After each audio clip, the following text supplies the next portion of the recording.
थोडासा कठीण होता प्रवास. तेवढं काम घरात करून पण 10 किलो खलबत्त्यात दाणेकुटाची महिन्याला 5 रुपये मिळायचे. म्हणजे तुकडोजींचं सुद्धा दुसरीत असताना ऐकायला मिळालं. आणि म्हणून समाजसेवा हे व्रत आहे माझं. पाड्यावरचा अनुभव म्हणजे असा येतो की एकदा मुली 10-11 वर्षाच्या झाल्या.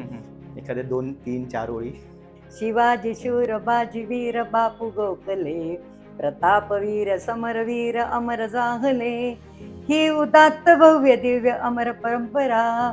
जेव्हा त्यांना विश्वास वाटतो की हे आमच्यासाठी आहेत ही माणसं, की आणि लवकर पुन्हा रामराज्यासारखं सरस लोक जमिनीवर राहावी, हे ज्या वेळेला समाजाला कळायला लागेल तो दिवसाची आम्ही वाट पाहतो. नमस्कार, राम राम मंडळी. विषयिका मराठीमध्ये तुमच्या सगळ्यांचं मनापासून स्वागत आहे. आणि आपल्या तीचा विषयिका या विशेष पॉडकास्टमध्ये तुमच्या सगळ्यांचं पुन्हा एकदा मनापासून स्वागत आहे. तर आज आपण अशा व्यक्तीसोबत बोलणार आहोत जिचं संपूर्ण आयुष्य हे शिक्षणाला आणि संस्कारांना वाहिलं आहे.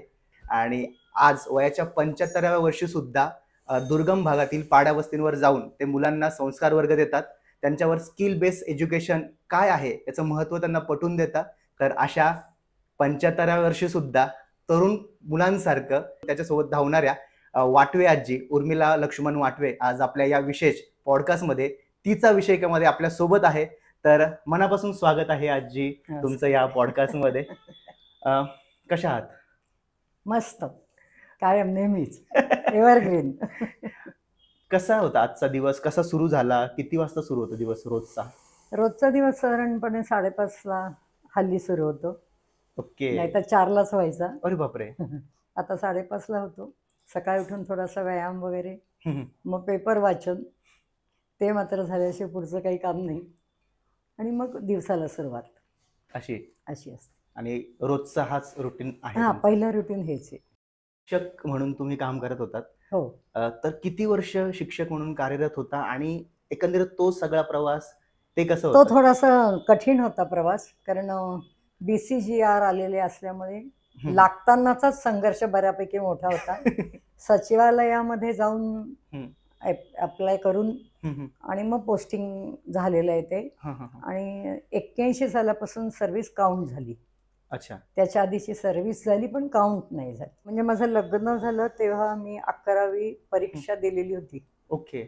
आणि बाकी घरनं थोडं नको होतं आणखीन शिक्षण घ्यायला किंवा बाहेर पडावं असं नव्हतं वातावरण, की काही गरज नाही बा आपल्याला अशा. मुळात माझं नेचर नुसतं बसून राहण्याचं नसल्यामुळे मी हळूहळू शिक्षण, 15 माणसांचं आमचं कुटुंब होतं, तेवढं काम घरात करून पण शिक्षण करायचंच असं ठरवलेलं होतं. 68 साली लग्न झालं. शिक्षण खूप म्हणजे पहिली 10-12 वर्ष घरामध्येच होते. नंतर पुढचं शिक्षण पूर्ण केलं. शाळेमध्ये लागताना म्हणजे 81ला सर्व्हिस लागताना ग्रॅज्युएशन झालेलं होतं. ओके. कुठल्या शाळेत लागला होता सुरुवातीला? मी तशा आधी 2-3 शाळा झाल्या. आदर्शमध्ये होते, KBH मध्ये होते, मग काही मॉन्टेसरीकडे पण होते. आणि नंतर सर्वात परमनंट जी झाली ती सागरमल मोदी पेठे हायस्कूलची प्रायमरी विभाग, नाय सोसायटीचा प्रायमरी विभाग शेवटपर्यंत. हो, शेवटपर्यंत. Okay okay. आणि किती वर्ष होता पूर्ण हा काळ? मग सर्व्हिस माझी 28 वर्ष काउंट झाली. बालपण कुठे गेलं? नाशिकमध्ये की पूर्ण नाशिकमध्ये गेलं. वयाच्या 6व्या-7व्या वर्षीच वडील वारलेले होते. आणि माझी आई कर्तृत्ववान, म्हणजे तिचा अभिमान आहे मला की तिने कधी रडकथा नाही गेली की वडिलांनी काही ठेवलं नाही वगैरे असं नाहीये. कष्टातनंच आम्ही पुढे आलो सगळी भावंड. आणि तिच्याबरोबरही खूप कामं केली. म्हणजे अक्षरशः शेण गोळा करून, 1 ट्रक शेण गोळा करून विकलं तर 40 रुपये मिळायचे. ते पण केले. गंधाच्या बाटल्या भरल्या, 1000 बाटल्या भरल्या की 5 आणे मिळायचे. अशी पण कामं केली. दाणे कुटायचे, 10 किलो खलबत्त्यात दाणे कुटायचे, महिन्याला 5 रुपये मिळायचे. अशी सगळी. पण शिक्षण नाही कोणी सोडलं. आणि आईला ह्या बाबतीत आमच्याकडे लक्ष नाही द्यावं लागलं की शिक्षण आमचं सगळ्यांचं चालू झालं. नंतरचा वेळ, उरलेला वेळ असायचा तो बालाजी मंदिरामध्ये प्रवचनं जी व्हायची, तो ज्ञानेश्वरीचा वगैरे अभ्यास तिथे संध्याकाळी बसून नोट्स काढायच्या, तिथे बसून नोट्स काढायच्या. आणि 9 वाजता कीर्तनाला जायचं. भद्रकाली मंदिर जवळ होतं, त्यामुळे तेव्हा निजामपूरकर, आळंदीकर, आत्ता आफळेत यांचे वडील, अशा लोकांची कीर्तनं लहानपणापासून ऐकायला मिळाली. आणि तो एक संस्कार झाला. आणि संस्कार काय असतो म्हणजे तुकडोजींचं सुद्धा दुसरीत असताना ऐकायला मिळालं गंगा घाटावरती. असा लहानसा प्रवास होता. क्या बात. आणि त्यावेळेस राहायला कुठे होतं तुम्ही? सोमवार पेठेमध्ये होतो. अच्छा, तिकडेच राहायला होतं. आणि खूप समाजाची मदत झालेली आहे. हम्म, आणि गल्ली सोमवार पेठेतल्या गल्लीतल्या लोकांनी आम्हाला मोठं केलं म्हणूया. हम्म. आणि असं समाजाचं सहकार्य खूप असल्यामुळे आता मी समोर- समाजाची ऋणी आहे. क्या आणि बात आहे. म्हणून समाजसेवा हे व्रत आहे माझं. क्या मला राजकारणात वगैरे पडत काही इंटरेस्ट नाही, कधीच नव्हता. पण समाजसेवा मात्र आहेच. हा, पण राजकारणाला गरज आहे समाजसेवा करणाऱ्या राजकारण्यांची. राजकारण करणारे खूप आहेत, समाजसेवा करणारे कमी आहेत. शाळेमधला एखादा अविस्मरणीय क्षण की जो आठवतो? भरपूर आहेत शाळेमधले, मजेशीर आहेत आणि खूप खूप वेगळे. आणि इतके वर्ष म्हणजे 28 वर्ष सर्व्हिसचे जे पकडले गेले त्या आधीपासून शिकवणं सुरू होतं. तर रिटायरमेंट झालं, पण त्यानंतर सुद्धा शिकवणं हे हो, संस्कार चालू वर्ग राहिलं. आणि आता हे सगळं चालू आहे. तर त्यामागे काय प्रेरणा होती की का वाटलं की आपण म्हणजे आता मी एवढे वर्ष ना- केलंय काम आणि मी, या पाड्यावरच्या मुलांनाच काय शिकवायचं? आधी 7वी पर्यंतचं शिक्षण माझं म्युन्सिपाल्टीत झालं. हम्म. आणि त्याच्यानंतर मी सारडामध्ये गेले. हम्म. शेजारी आंबेडकर वसतिगृह होतं. बरोबर. मी खूपदा शांताबाई दाणींकडे जायची, खूपदा. आणि कित्येक मुलींची म्हणजे राहायची सोय नाही, कुठे काही आहे, तर शांताबाईंकडे जाऊन बसायची, त्यांना खूप प्रश्न विचारायची. मला ती व्यक्ती इतकी मोठी आहे हेच माहिती नव्हतं त्यावेळेला, की आणि मी जाऊन बसायची. हम्म. आणि खूप प्रश्न मला म्हणायचं, बा तू येऊ नको, तुझं लग्न नाही होणार. मला वाटायचं हे असं का म्हणतात, हम्म. तर ते आंबेडकर आहेत आणि असं काही हे कुठे माहिती, शांताबाई आहेत आणि चांगली उत्तरं आपल्याला मिळतात. हा. मी शाळा सुटल्यावर आधी जाऊन बसायची. कुसुमाग्रजांच्या इथे पण खूपदा जाऊन अरे वा, बसायची. क्या. अण्णा शास्त्री दातारांकडे पण बऱ्याचदा जाऊन बसायची. त्यामुळे हे आणि समाजामध्ये राहून आणि लहानपणापासून आईचे संस्कार पण, की आईने कधी तक्रार केली नाही असलेल्या परिस्थितीची. ती कोकणातनं जी 9व्या वर्षी लग्न होऊन आली, ती अच्छा. परत कोकणातच गेली नाही, कारण तो वातावरण नव्हतं, तसं काही नव्हतंच म्हणजे. हम्म. पण इथे मला सगळ्यात जास्त सहकार्य मिळालं ते म्हणजे खूप मैत्रिणी आहेत. हम्म. हम्म. नातेवाईकांपर्यंत मी आताही पोचत नाही, तेव्हाही नव्हते, कधीच नाही. तक्रार नातेवाईकांकडे आपली कधीच नाही, हे सगळी माहिती ही सगळी मैत्रिणींना. हा. आणि खूप चांगल्या आयुष्यात मैत्रिणी मिळाल्या पहिल्यापासून. अडचण आली तर एक ना एक मैत्रीण कोणीतरी उभी राहणार. आत्ताही 2 मैत्रिणी आत्ता घरामध्ये आहेतच, की असे येतात, त्यांचं माहेर पण करते मी आणि चालू असतं काम. किती भारी. आणि मग पाड्यावर हे शिक्षण सुरू केलं, तर पहिल्यांदा ज्यावेळेस पाड्यावर गेला होता त्यावेळेस काय परिस्थिती होती, काय अनुभव होता? खूप वर्ष झाली, म्हणजे 30-40 वर्ष या गोष्टीला झाली आहेत. मी शाळेमध्ये कार्यरतच होते. हम्म. आणि आम्ही पाड्यावरती म्हणजे गुही, कनाशी, हरसूल हो. या भागामध्ये आधी वनवासी कल्याण आश्रमाच्या माध्यमातून काम सुरू केलं. तिथे गेल्यानंतर खूप गोष्टी लक्षात आल्या, की किती अडचणी आहेत इथे. हम्म. हम्म. हम्म. आणि तेव्हा म्हणजे एक 10-12 वर्ष मेरीच्या शाळेमध्ये ट्रान्सफर हं. झालेली होती. तिथे सगळे इंजिनियर वगैरे बरोबर. आमच्या हाताशी असायचे, म्हणजे गप्पा मारायला, बोलायला. तिथे काही प्रश्न मांडले तर बरेचसे प्रश्न त्या इंजिनियर लोकांनी सोडवले सुद्धा, हम्म. की काही ठिकाणी पाणी आहे तिथे खाली, हम्म. हम्म. वर नाही येते, वर नाही येत. असं. मग ते जे प्रश्न आहेत त्या लोकांनी सोडवले. तिथल्या मुलांना गणवेश वगैरे देण्यासाठीचे हम्म. प्रयत्न केले. आणि नंतर मग शाळांमधनं जेव्हा मुलं जूनमध्ये वह्या पुस्तकं आणतात, तर प्रत्येक वर्गामधनं मुलांना आवाहन केलं, की 2-2 पुस्तकं, 2-2 वह्या, पेन्सिल, रबर हम्म. हे सामान तुम्ही मला द्यायचं. शाळेमधनं खूप सहकार्य मिळायचं आणि पोतीच्या पोती भरून आम्हाला तिकडे पाठवता पण म्हणजे यायची. याची सुरुवात शाळामध्ये शिक्षक होते तेव्हापासूनच झाली. तेव्हा अगदी खूप लहानपणापासून. आता कसं असतं मग आता कधी जाता, म्हणजे रोज तर जाणं शक्य नाही, नाही. मग आता कसं असतं पाड्यावरचं पाड्यावरती रविवारी, म्हणजे रविवारी. आता इथे जनकल्याण बरोबर इकडे आल्यावर काम सुरू केलं होतं. त्यांची तिथे दवाखाना असतो दर रविवारी, फिरता रविवारी. दवाखाना. अच्छा, फिरता दवाखाना. त्यामुळे त्या गाडी असते, डॉक्टर असतो, MR असतो, ऑर्गनायझर असतो आणि मग अनुषंगाने संस्कार वर्ग. ओके, म्हणजे निमित्त जरी हे असेल हा, फिरता किंवा दवाखाना- नुसतं ते आणखीन हा पण एक उपक्रम आपल्याला तिथे घेता येईल त्या हिशोबाने. मग इथे मी राहुड्याला पण गेले, हरण टेकडी आणि उंबरपाडा, उंबरपाडा. इकडे सुरगाणा तालुक्यातले हे 3 असे. आणि मग नंतर लक्षात आलं की मी मुलांचे सणवार सगळे करायची, उत्पादित कार्यानुभवावर जास्त भर दिला, की मुलांना असं शिकवूया आपण की जेणेकरून रोजगार मिळेल. त्याच्यातनं रोजगार मिळेल. बरोबर. मग सेवावस्तीवर पण असं केलं, किशोरी वर्ग पण घेतले. तिथे सुद्धा आता मध्ये आपल्याकडे प्रदूषणावरती कापडी पिशव्यांचं एक हे होतं. संकल्पना. हा. ह्या पोरींना नाही माहितीये, ओरडायच्या या की हजार आत्तापर्यंत 1000 पिशव्या शिवून तर वाटून पण झाल्या. अरे बापरे. आणि त्या मुलांना पण पिशवी कशी शिवायची, कापायची कशी, असं ते हे जे बारीक बारीक गोष्टी आहेत, भरतकाम करायचं कसं करायचं, त्यासाठी जे काही सामान लागेल ते सुद्धा माझं मी खरेदी करणार आणि घेऊन जाणार. अशी पद्धत आहे माझी तिथे शिकवण्याची. किती मुलं असतात साधारण जिथे भरपूर 60-70 मुलं एका वेळेला असतातच. क्या बात आहे. आणि आता मात्र जरा ऑपरेशन झाल्यानंतर पाड्यावर जाणं बंद केलेलं आहे, पण त्या अनुषंगाने जे काही असेल ते काम मात्र चालू आहे. आता सुद्धा इथे बसताच आहे तुम्ही, म्हणजे काय चाललंय ते. हा, तेच की, कारण की मी हे पण ऐकलं की फक्त म्हणजे संस्कार त्याच्यातली पुढची गोष्ट, शिकवणं तर झालंच आहे, संस्कार म्हणजे आपले सण वार असेल, बाकी उत्सव असेल, त्यातला तुम्ही दिवाळी त्यांच्यासोबत साजरी करता. तर आणि फक्त साजरी करणं तर असं नाही की एक दिवा दिला तुम्ही बघा, असं काही स्लोगन टाईप नाही, तर तुम्ही फराळ स्वतः बनवता. आणि जो मैत्रिणींचा उल्लेख केला की तो सगळा गोतावळा तुमच्या सोबत आहे, तर तुम्ही सगळं हाताने बनवता आणि त्यांना घेऊन जाता.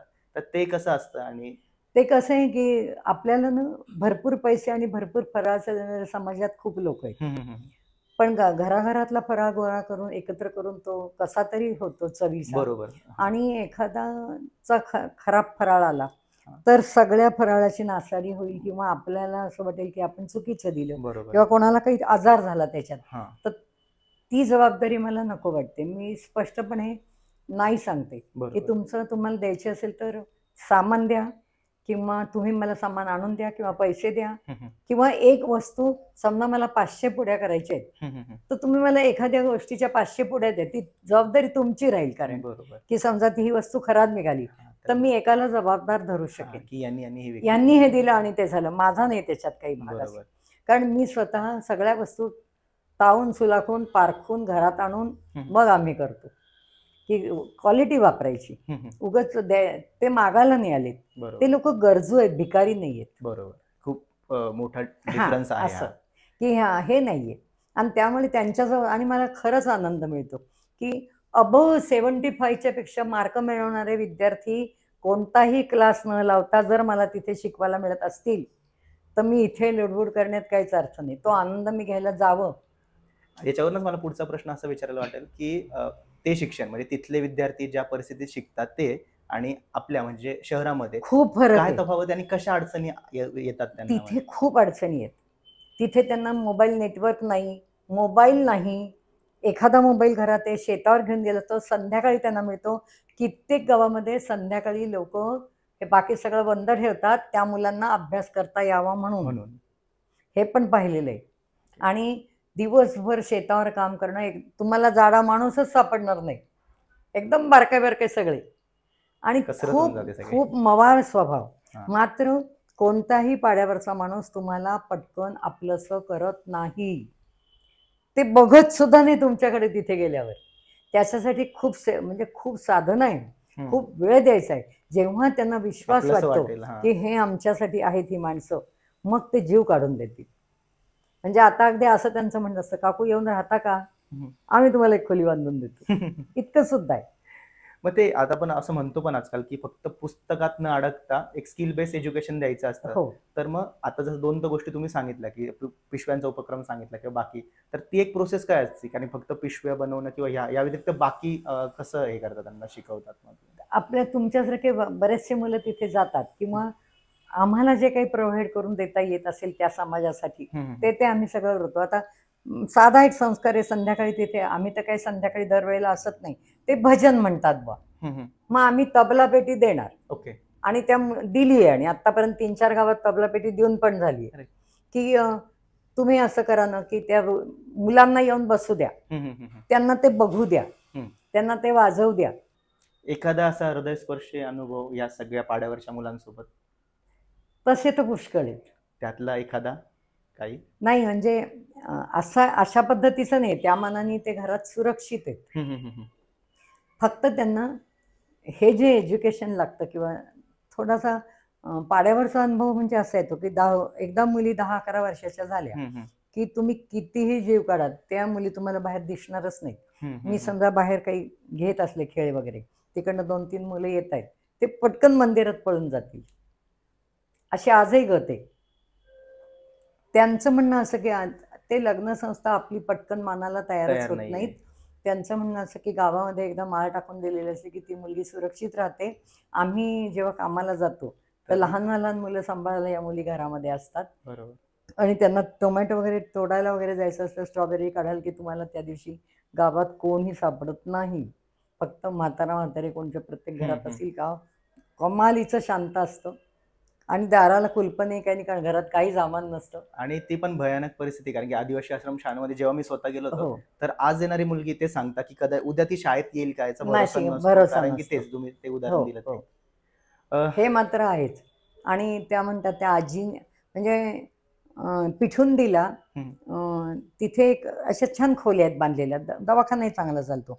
आमच्या एक बाई तिथे जातात, तर मी त्यांना त्या दिवशी मी गेले एकदा पिशव्या वगैरे त्या मुलींना शिकवल्यांशी गप्पा मारल्या. मी त्यांना काय म्हटलं की ही जी बंदिस्त जागा आहे इथे तर त्या मुली येऊ शकतात. बरोबर. आणि तुम्ही शिवणाचा क्लास घेताच आहे ना, मग 2च मुलींना घेऊन नाही शिकवायचं. यांना कटिंग शिकवायचं, त्यांना कसं ते शिकवायचं, त्यांना काढायला शिकवायचं कसं करायचंय ते, की किती माप घ्यायचं म्हणजे त्या हिशोबाने. आणि मग 2 मुलींना शिवायला द्यायचं. त्या अनुषंगाने एकीकडे त्यांच्याशी गप्पा मारायच्या आणि मग त्यांना आपला किशोरी वर्गाचं काय हेतू आहे तो समजावून सांगायचा. कारण इथे मी साठेनगरला किशोरी वर्ग घ्यायला म्हणजे बरेच दिवस जात होते. तिथे मोठ्या मुली आहेत आणि बऱ्यापैकी, पण तिथे प्रश्न हा आहेच की बाहेर मुली न येणं किंवा काही. उलटं मी त्यांना तिथे असं सांगून आले की तुमच्या वस्तीतल्या मुलांशी तुम्ही मैत्री करायला पाहिजे. उद्या तुम्ही बाहेर गेलात तर वस्तीतली मुलं तुम्हाला वाचवतील. आणि तुम्ही या अनुषंगाने जर का एकत्र केलं सगळे कार्यक्रम तर त्या तुमच्या डोक्यात आणि त्या मुलांच्या डोक्यात हा जे काही आत्ता चुकीचे विषय येत आहेत ते येणारच नाहीत. त्या हिशोबाने तुम्ही करायला पाहिजे. तसं होत नाहीये. सेवावस्तीवर सुद्धा होत नाहीये. बरोबर. मुलं मुली एकत्र येऊच देत नाहीत. आणि नेमकं आपल्याकडे 18 वर्ष हे सज्ञान वय धरलं गेले अजूनही. नेमकं गव्हर्नमेंटच्या कोणत्याही स्कीम 18व्या वर्षी थांबून जातात. नको त्या वेळेत त्या आश्रमातली मुलं बाहेर पडतात. ती कोणाच्या हातात त्यावेळेला जातील आणि ते काय काम करतील हा आत्ताचा प्रश्न आहे. आता एक बरोबर, त्यांना ते ठेवू देत नाही तिथे 18 वर्षानंतर. गव्हर्नमेंटने पुढे काहीतरी करायला पाहिजे की हे जे कारखाने आहेत कुठे काही आहेत त्यांना स्किल दिला पाहिजे काहीतरी पुढे, की हे स्किल एज्युकेशन 1-2 वर्ष देऊन झालं ते काहीतरी अचीव करतील आणि मग त्यांना काम लावून द्यायला. भले त्यांना काही दिवसासाठी एखाद्या कंपनीत काम द्या, कमी त्यांचं पोट भरेल इतक्या वेळेला, आणि मग त्यांना प्रवाहामध्ये सोडलं कदाचित हा प्रश्न बऱ्यापैकी सुटेल. कारण आता ही पण बेकारी आमच्या जी लक्षात आली आमच्या पिढीला ती ही आली आहे. मग एकतर त्यांच्यासाठी ते वर्ष 22 तरी करावं की जेणेकरून आणखीन 2 वर्ष त्यांना तिथे ठेवून घ्यावं, त्यांना ITIचं शिक्षण काहीतरी त्यांना पुढे द्यावं आणि मग त्यांना प्रवाहात कुठेतरी नोकरीला लावावं, मग त्यांना बाहेर पाठवावं. नक्कीच. बघतो मी आल्यापासून आपण गप्पा मारतोय आणि तुम्ही सतत आणि न थकता आणि तितक्याच एनर्जीने आणि उत्साहाने बोलताय, तर ही एनर्जी ह्या उत्साहाचं काय कारण आहे, काय गुपित आहे, कुठे लपवलंय? नाही, ही एनर्जी रिअल सांगते की हे आत्मबळ आहे. आणि मला घरामधनं, समाजामधनं, नातेवाईकांमधनं असं पाठबळ कधीच मिळालं नाही. पण मग मी असा विचार केला की म्हणून मी उगाच ओरडे करून शिव्या कोणाला घालण्यात मला इंटरेस्ट नाही. मी कधी वळून पण पाहिलं नाही. तुम्ही नाही म्हणालात मी थांबले पुढे गेले. भांडत बसणं, कोर्टे कचऱ्या करणं, ती प्रॉपर्टीसाठी हिस्से. माझी मुलं नातवंड खूप लहान होती. ऐन दिवाळीमध्ये माझा मुलगा गेलेला आहे, पण कोणी त्यांना वारभर कपडा नातेवाईक कधी कोणी आणून दिलेला नाही. आणि माझ्यात तेवढी हिंमत होती, मी करत राहिले. पण मग माझ्या असं लक्षात आलं की आपण कोणाचा तरी आधार होऊ शकतो ना, आपला नाही कोणी झालं तरी. ते काम तर मी अविरत करतेय, करत राहीन. देवाने ती मला पाठबळ अजून द्यावं. ते बाकी काय असतील प्रसंग ते येणार आहेत. आता हा आपला कर्म भोग आहे, म्हणजे तो आपल्याला करायचाच आहे. तो देवाने कमी करावा वगैरे मी म्हणणार नाही. याच जन्मामध्ये सगळं बघून पुढे जाऊया. फक्त त्याच्यासाठी शक्ती मात्र द्यावी. शक्ती. असं शिक्षक होतात तुम्ही स्वतः, तर तुमच्या समकालीन शिक्षक तर आता तुमच्यासारखे खूप जण पाड्यावस्तीवर जाऊन सुद्धा शिकवण्याचा प्रयत्न करताय. पण आत्ताच्या काळातले शिक्षक किंवा सगळे जनरल मुलं असो मुली असो, त्यांना जर समाज कार्य करायचं असेल एज्युकेशनच्या फॉर्मॅटमध्ये, तर त्यांना काय सल्ला द्याल किंवा काय सांगाल की कसं करू शकतो? त्यांना थोडंसं ऑनलाईन करता येईल, कारण आता तुमचा डिजिटल जमाना आहे. आणि तशा सुविधा काही काही पाड्यांवरती आहेत, पण हम्म, हम्म, काही पाड्यांवर नाही आहेत. पण मग NGO लोक हे काम बऱ्यापैकी करतायत. हम्म. अमेरिका, इंग्लंड, इकडनं तिकडनं सुद्धा मदत येते. बरोबर. आणि वाघेरा वगैरे शाळेला आम्ही जाऊन भेट देऊन पण वाघेरा आलोय. शाळा, बरोबर. ती सुंदर शाळा बघायला पण मिळाली आहे. आपली लोक तिथपर्यंत पोचतात पण आहेत.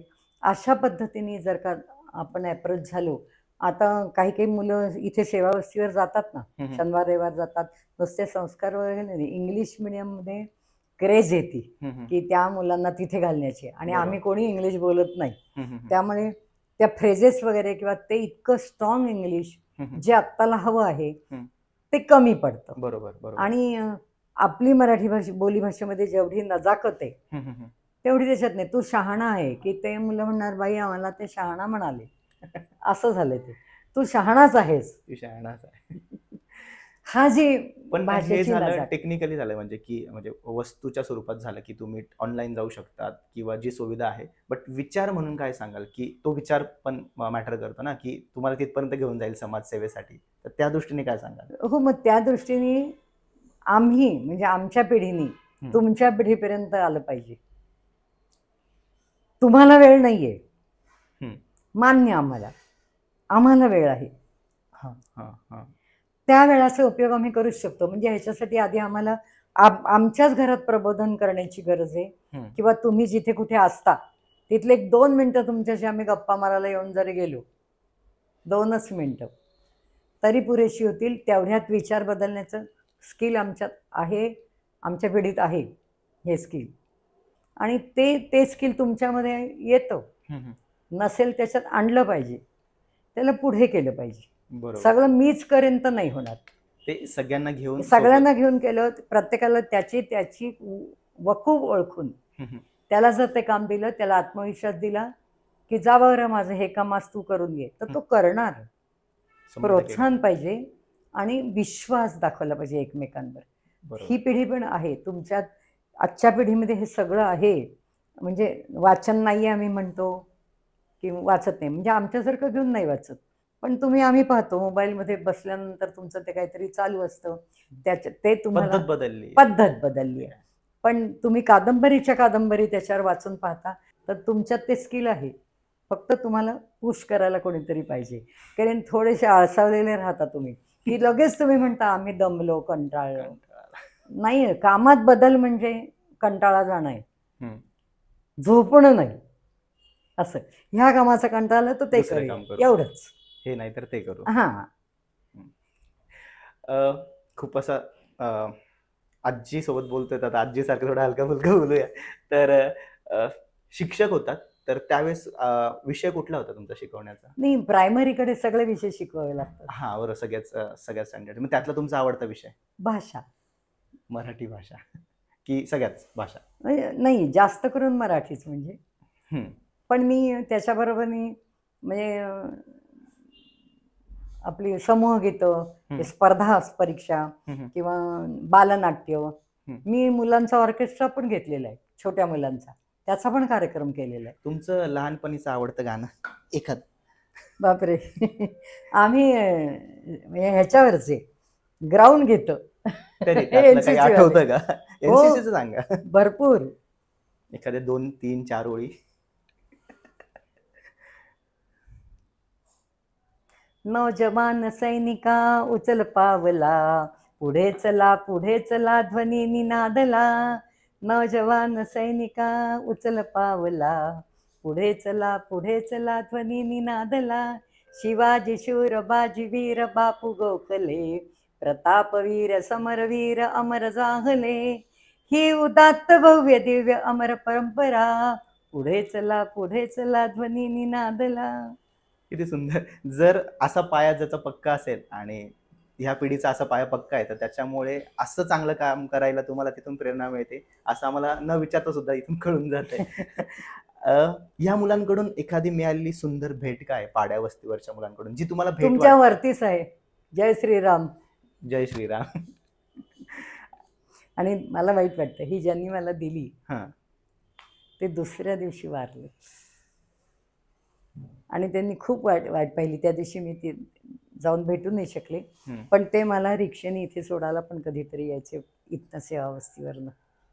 आणि मुलं खूप वाट पाहत राहायची की आमच्या मुलांना शिकवण्यासाठी आजी तुम्ही रिक्षा करून इथपर्यंत येता, हीच खूप मोठी गोष्ट आहे. आणि एक भेट आणली आहे तुम्हाला म्हणून ती त्यांनी देऊन गेले. ती आयुष्यामधली सगळ्यात चांगली भेट आहे ती. किती सुंदर. आणि एक तुम्ही समाजात बदल घडवून आणताय आणि एक स्त्री म्हणून हा बदल घडवून आणताय, तर स्त्रीबद्दल, स्त्री शक्तीबद्दल तुमचा काय दृष्टिकोन आहे? नारी आहे ती अबला तर कधीच नव्हती. ती आता सबला नाही प्रबलाच आहे. हम्म. आणि तिच्यात भरपूर शक्ती आहे. फक्त काय होते, थोडासा दबाव येतो त्यांच्यावर, इतकं मोकळं बोललं जात नाही. किंवा थोडंसं असं होतंय की हा काय म्हणेल, तो काय म्हणेल, समाज काय म्हणेल, कारण प्रत्येकाला ना स्तुतीप्रिय आहे. बरोबर. आणि का करावी लोकांनी स्तुती, हे असं मला कळलं नाही. आपण काही गुणांचे पुतळे नाही, कोणीतरी तर वाईट म्हणणारं असावंच ना, तेव्हा आपल्यात बदल होतो. सगळ्यांनी चांगलं म्हटलं म्हणजे आपल्यात काहीतरी खोट आहे असं मला वाटतं. तर ते आपल्यातलं जे काही स्किल आहे ना, ते समाजापुढे आणावं. आणि ते अशा पद्धतीने फोकस करून की मी फोटोत आली पाहिजे आणि सारखे रील बनवायचे. काही गोष्टी इतका दुरुपयोग चाललेला आहे ना, वाईट वाटतं की काय स्टेटसला टाकावं, कुठली माहिती आपण समाजापर्यंत पोचवावी याचं भानच नाही ठेवलेलं आहे. असं आज तीचा विषय का हा आपला पॉडकास्टचा विषय होता. या निमित्ताने आजीच्या बटव्यातनं काय सांगाल या सगळ्या समाजाबद्दल, किंवा जे आजकाल आपल्या आजूबाजू सगळं घडतंय हे सगळं बघताना या आजीच्या बटव्यातनं काय नाही गेला, काय सांगाल? नाही, आत्ताच्या परिस्थितीचा विचार केला तर खूप म्हणजे विदारक आहे आणि वाईट वाटतंय. म्हणजे की आमचा काळ चांगला होता हेच मी म्हणेन. की नसेल तुमचं आम्हाला डिजिटल अनुभवायला मिळालं, आम्ही पायी गेलो असेल, शेणाने सारवलं असेल, पण आमच्या जीवनामध्ये जो आनंद होता तो आज आम्हाला तुमच्याकडे बघायला मिळत नाही. तुमच्या पिढीची मरताना सुद्धा आम्हाला काळजी आहे, कारण तुमचं लाईफ 30व्या वर्षी सुरू होतंय, 50व्या वर्षी संपतंय. एवढ्याच आयुष्यामध्ये तुम्हाला जगायचं पण आहे, जगवायचं पण आहे, तुमच्यासाठी पण सेव्हिंग करायचं आहे. आणि तुमच्या मुलांवर तुम्ही अवलंबून राहणारी पिढी नाही. आम्हाला थोडी तरी आहे की आमचा मुलगा आम्हाला विचारेल तरी असं अजून वाटतंय. तुम्हाला ती संधीच नाही आहे, कारण तुम्हाला तुमचं भविष्य तुमच्या मुलाचं घडवताना इतकं अफाट काहीतरी विचित्र चाललेलं आहे. असं वाटायला लागलं आहे की हे लवकर हे युग संपावं असं वाटायला लागलं आहे की, आणि लवकर पुन्हा रामराज्यासारखं सरस लोक जमिनीवर राहावी. खूप उंच उड्या मारणं चालले, खूप पैसा हवा आहे, पैसा जगायला लागतो हेच मुळात आम्हाला पटत नाही आहे. आनंदासाठी नाही पैसा लागत. मीठ भाकरी खाऊन पण आनंद मिळतो, शिरापुरी खाऊन पण मिळतो. तू खा शिरापुरी, आम्ही मीठ भाकरी मिळतीये, हे ज्या वेळेला समाजाला कळायला लागेल तो दिवसाची आम्ही वाट पाहतोय, तो यावा. आणि हे सगळं आता हे वाटणं जेव्हा येतं त्यावेळेस देवीच्या कुठलं रूप तुम्हाला प्रेरणा देतं की ठीक आहे बाबा होईल चांगलं, असं देवीचं कुठलं रूप तुम्हाला भावतं अशा ठिकाणी? मग ती शांत, संयमी, कारण ते स्त्रीमध्ये सगळे गुण आहेत. ती ज्या वेळेला महिषासुरेचा अवतार घ्यायचा असेल ती घेणारच आहे, घ्यावा पण. मला कोणीतरी रस्त्यामध्ये वाचवेल असं नाही वाटलं पाहिजे मला. त्यावेळेला माझा हात वर होऊन तो समोरच्याचा हात थांबवण्याची क्षमता माझ्यात आहे, ती वापरलीच पाहिजे. मी संध्याकाळी भीत जायचं, कोणीतरी मला थांबवायचं गरजच नाहीये. आणि मी जर अशी उभी राहिली तर बाजूच्या 2 मुली ताबडतोब येऊन उभ्या राहिल्या पाहिजेत, किंवा तुमच्यासारखी मुलं सुद्धा तिथे येऊन उभी राहिली पाहिजे. आणि ती राहतील, पण त्याच्यासाठी मी आधी पाहिजे ना. हा आपल्यातला मी प्रत्येकाने जर ओळखला, तो मुलगा असो मुलगी असो कोणी असो, तर समाज नाही मागे राहणार, जाईल पुढे. नक्कीच. आणि खरं तर आजच्या या सगळ्या गप्पांमधून एकच गोष्ट कळालं की आजीचा हा सगळा जो प्रवास आहे तो बघता दिवाळी म्हणजे फक्त दिवे लावणं किंवा फराळ वाटणं नाहीये, तर कोणाच्या तरी आयुष्यात जाऊन प्रकाश देणं हे गरजेचं आहे. आणि एक रिटायरमेंटची लाईफ नंतर सुद्धा 75व्या वर्षी ही व्यक्ती तितक्याच एनर्जीने धावपळ करून या सगळ्या समाजासाठी शिक्षण संस्कार देत आहे आणि त्यांची जडणघडण करत आहे. तर तुमच्या या पुढच्या वाटचालीसाठी, खरं तर पुढची वाटचाल आता तुम्ही आराम करा, आम्ही वाटचाल पुढे घेऊन जाऊ असं म्हणूयात. आणि तिचा विषयकामध्ये तुम्ही आमच्यासोबत गप्पा मारला त्याबद्दल खूप धन्यवाद आणि छान वाटलं. आम्हाला छान वाटलं आणि काहीतरी आम्हाला समाजासमोर आमचे विषय मांडता आले, ती संधी तुम्ही आम्हाला दिली, मलाही छान वाटलं. Thank you so much. तर हा पॉडकास्ट, ह्या गप्पा, आजीसोबतच्या गप्पा कशा वाटल्या आम्हाला नक्की कळवा कमेंट करून. आणि पाहत राहा, ऐकत राहा विषय का मराठी, आणि चॅनलला नक्की सबस्क्राईब करा. थँक्यू.